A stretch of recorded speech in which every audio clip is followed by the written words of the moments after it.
Hey! Ama kim keldilar? Assalomu alaykum. Alaykum assalom. Qalaysizlar? Voy, sekin, shoshmang. Yo'q, Ha? banana. Olmay, olib kelganman. Bola. Cho'ko krem olib ketdilar. Boshqa narsa ham olib kelganman. Yangizlar bolalar. Nima qilib tashladinglar? Nimaga hammasini yo'q tashladinglar? Ama kim bizga ish olib keldilar? Xo'p, bolam, yo'l o'rtasida emas-ku.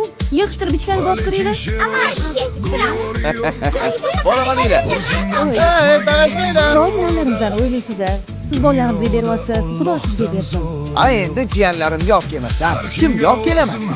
Haligi qani kattakon. Ichkari dedilar, hozir chaqiraman. Chaqiring, o'tirgandimlar. Adasi, Qomash qavoga o'xshab.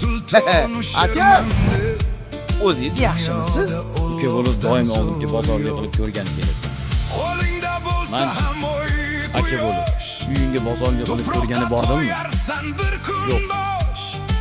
Kenja farzand bo'lib shuncha narsaga erishding. Menchi katta farzand bo'lib senga nima qilib berdim? Hech nima. To'g'ri. Hech balo qilib berganingiz yo'q. Lekin nimadir qilib berishingiz ham shart emas, aka. Kim edi akali ukalarga nimadir qilib berish kerak edi. Rahmatli adamning gapini eslasangiz-chi, aka. Yaratgan egam rizq berganda oilaga beradi. Pulni kim topayotganini farqi yo'q. U pulda butun oilani rizqi bo'ladi. men katta o'g'ilman-ku, demak ukam bilan bo'lishishim kerakmi? Sen ko'proq pul topsang, ukang bilan bo'lishasan. Ukang ko'proq pul topsa, sen bilan bo'lishadi. Ana shu yaratgan bergan rizqni qizg'onmasdan bo'lishish deyiladi. Men kichkinaman-ku, pul topolmayman. Meni kim boqadi? Ukam, seni o'zim boqaman. Unda Xudoyim meni ham rizqimni senga bersin.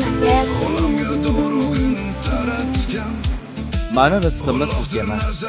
Yaratgan sizni rizqingizni menga bergan ekan, aka. Mana. Oling. Yaqin ish boshlaganda. 2 oy bo'lmasdan yurishib ketdi. Ha, bu siz o'lishingiz. To'g'rirog'i, sizni rizqingiz, aka. Otamning o'rniga bitta duo qilib qo'ying, aka.